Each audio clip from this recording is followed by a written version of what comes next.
চলছে ধুমধাড়াক্কা প্রচার। মুর্শিদাবাদ লোকসভা কেন্দ্রের প্রার্থী আবু তাহের খান, ভগবানগোলা বিধানসভা কেন্দ্রের প্রার্থী রিয়াদ হোসেন সরকারের সমর্থনে ধুমধাড়াক্কা প্রচার চলছে রানীতলা থানার ফুলপুর এলাকায়। আজকের এই প্রচারে উপস্থিত ছিলেন ভগবানগোলা ২ নম্বর ব্লকের বলিষ্ঠ ব্লক সভাপতি জনাব আব্দুর রৌফ, পঞ্চায়েত সমিতির সভাপতি মীরা বিবি, সহকারী সভাপতি মিজানুল হক ডাবলু, অঞ্চল সভাপতি গোলাম মুর্তুজা, জেলা পরিষদের মেম্বার শাহনাজ বেগম, আবু হেনা নাজিমা খাতুন এবং অঞ্চল নেতৃত্ব। এদের নেতৃত্বে চলছে ধুমধাড়াক্কা প্রচার। আর এই প্রচারে ব্যাপক সাড়া দিচ্ছে অত্র এলাকার সাধারণ মানুষ। তবে তারা সংবাদ মাধ্যমকে কে কি জানিয়েছেন বিস্তারিত শোনাবো আপনাদের। এই ভিডিওটি যারা দেখছেন চ্যানেলটি লাইক করবেন, শেয়ার করবেন আর সাবস্ক্রাইব করবেন। আই লাভ মাই ইন্ডিয়া, মেরা ভারত মহান। মমতা ব্যানার্জি যে জনসভা আগামীকাল এবং লোকসভা বিধানসভার নির্বাচনের আবু তাহের খান এবং রিয়াদ হোসেনের সমর্থনে আজকে ফুলপুর বুথে সভার আয়োজন করা হয়েছিল। এখানে নেতৃত্ব দিয়েছেন নাজমা খাতুন এবং আরও যারা বুথ সভাপতি থেকে শুরু করে সমস্ত কর্মী। এখানে প্রচুর জমায়েত, মহিলাদের জমায়েত এবং পুরুষদের জমায়েত, প্রচুর সমর্থন। শুধু সময় আগামীকালের জন্য মানুষ প্রস্তুত হয়েছে। মহিলারা মমতা ব্যানার্জির সময় যাওয়ার জন্য তারা একদম প্রস্তুত আছে এবং আমাদের প্রার্থী রিয়াদ হোসেন এবং আবু তাহের খান শুধু সময়ের অপেক্ষা। 4 জুন তৃণমূল কংগ্রেস সবুজ আবুর খেলবে, এটাই আমরা অপেক্ষা করছি। আপনার নাম পরিচয়? মিজানুল হক, সহকারী থেকে আমরা বালিগ্রাম অঞ্চল 3 কংগ্রেসের পক্ষ থেকে প্রত্যেকটা বুথে বুথে আমরা কর্মী সভাগুলো করছি। এই কর্মী সভা করতে গিয়ে দেখা যাচ্ছে আমাদের জনসভায় পরিণত হচ্ছে, কেননা আমাদের 7 মে যে লোকসভা এবং বিধানসভা নির্বাচন, আবু তাহের এবং রিয়াদ হোসেনের সমর্থনে আমরা এই সভাগুলো করছি। এবং আমার সামনে আমাদের আর একটা উৎসব, সেটা 29 তারিখ আমাদের মাননীয় মুখ্যমন্ত্রী মমতা ব্যানার্জি আমাদের বাড়িতে আসছে। তাই সেখানে সবাইকে উপস্থিত হওয়ার জন্য আমরা আহ্বান জানাচ্ছি এবং সকাল 7 মে যে আমাদের ভোট, সেই ভোট যেন সকাল প্রত্যেক আমাদের কর্মীরা গিয়ে জোড়াফুল চিহ্নে ভোট দেন, এই বার্তা আমরা দিয়ে আমাদের প্রার্থী যেন বিপুল ভোটে জয় লাভ করে, এই প্রচার আমরা করছি। আপনার নাম পরিচয়? আমার নাম গোলাম মুর্তুজা। আজকে ভগবানগোলা 2 ব্লকে ফুলপুর বুথে আমাদের একটি মিটিং আয়োজন করা হয়েছিল। আমাদের মাননীয় মুখ্যমন্ত্রী 29 তারিখে যে রানীতলা থানায় আসছেন পাশে মাঠে, সেই উপলক্ষে যাতে আমরা ব্যাপক হারে জমায়েত করতে পারি, সেই উপলক্ষে আজকে মানুষকে এখানে একটা মিটিংয়ের আয়োজন করা হয়েছিল। তাছাড়া আমরা প্রতিটি ডোর টু ডোর প্রোগ্রাম করছি প্রতিদিন। মানুষের বাড়ি যাচ্ছেন, মানুষ কেমন সাড়া দিচ্ছে? মানুষ মমতা ব্যানার্জির পাশে আগেও ছিলেন, উন্নয়নের পক্ষে আগামী দিনেও আছে, এখনও আছে। তারা ভোটের অপেক্ষায় আছে। তারা 7 তারিখে ভোটটা দিবার অপেক্ষায়। যারা আমরা গত বিধানসভায় যে হারে আমরা 1 লক্ষেরও বেশি এতে ইদ্রিস আলীকে যে আমরা জিতিয়েছিলাম, এবার আশা করছি তার থেকেও সেই লিড আমাদের ছাড়িয়ে যাবে।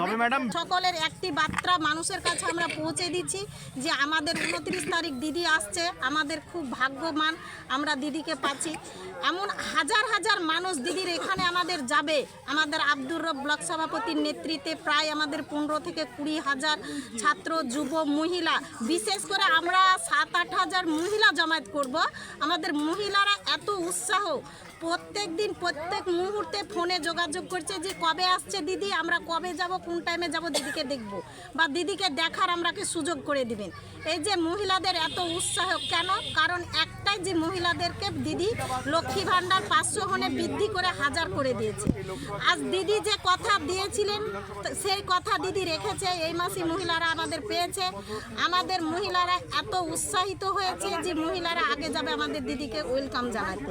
এই ভোট প্রচার আমরা প্রত্যেকটা বুথে 15 দিন থেকে ডোর টু ডোর, বাড়ি আমাদের জেডপি মেম্বার শাহনাজ বেগম এবং অঞ্চলের নেতৃত্ব, আমরা প্রধানেরা সকলে মিলে প্রতিদিনে 10টা করে 15টা বাড়ি গোটা ব্লকের ওপর আমরা ভিজিট করছি। ডোর টু ডোর আমরা বাড়ি যাচ্ছি, শুধু নিজের বুথে না, নিজের অঞ্চলে না, আমরা পাশে অঞ্চলও যাচ্ছি।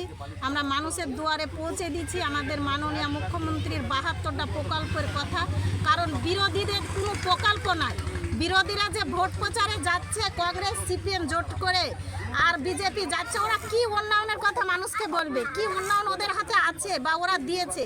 আমরা তো 72টা প্রকল্প উন্নয়নের কথা মহিলাদের বা আরও আমাদের মাদার ছাত্র যুব প্রত্যেকের দুয়ারে দুয়ারে আমরা পৌঁছে দিতে পারছি উন্নয়নের কথা। আমরা রাস্তাঘাট পানীয় জলের ব্যবস্থা প্রত্যেকটা জিনিসের প্রকল্প আমাদের হাতে আছে। তাহলে আমরা মহিলারা যারা যাচ্ছি উন্নয়নের কথা মুখ্যমন্ত্রীর বলতে পারছি, কিন্তু তারা তো পাচ্ছে না, তাদের তো কিছু নাই। তাই এখানে আমরা সামনে আগামী দিনে দিদির সাথে ছিলাম, আমরা এখনো আছি, আমরা সামনে বিগত দিনে ছিলাম, এখন আছে, আমরা আগামী দিনও দিদির পাশে আছি, দিদির পাশে থাকবো, দিদির সাথে আছি। দিদি আপনি এগিয়ে চলুন, আমরা সঙ্গে আছি। আমরা এই বার্তা মানুষের কাছে পৌঁছে দিচ্ছি। আপনার নাম পরিচয়? আমার নাম মীরা বিবি, ভগবানগোলা 2 পঞ্চায়েত সমিতির সভাপতি। এই যে আপনারা পাড়ায় পাড়ায় গ্রামে গ্রামে যাচ্ছেন, তাতে মানুষের কেমন সাড়া পাচ্ছেন?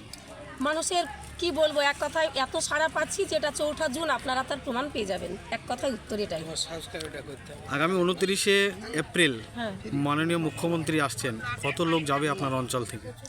প্রচুর লোক যাবে এবং এত মহিলা যাবে, এত মানুষ যাবে, মানে কি বলবো, আমরা হয়তো নিয়ে যেতে পারবো না এবং নিয়ে গিয়ে তাদেরকে জায়গা দিতে পারবো না। এক কথায় সেখানে মানুষের একটা উচ্ছ্বাস এবং জনসমুদ্রের মতো মানুষ সেখানে জমায়েত হবে, সেটা এখন থেকেই বোঝা যাচ্ছে। এবং আজকের যে মিটিং, এই মিটিংয়ে সেটা প্রমাণ দিলেন যে এখান থেকে হাজার হাজার মানুষ কাতারে কাতারে মমতা ব্যানার্জিকে দেখতে সেই মাঠে যাবেন। আপনারা মানুষজনের কাছে যাচ্ছেন, দাঁড়ে দাঁড়ে ঘুরছেন, মানুষজন কি আর কিছু চাইছে আপনাদের কাছে? অভিযোগ, অভাব এসব কিছু বলছে? দেখুন, এক কথায় আমরা দীর্ঘদিন থেকে 2016 সাল থেকে প্রায় আজকে রাজনীতি করছি।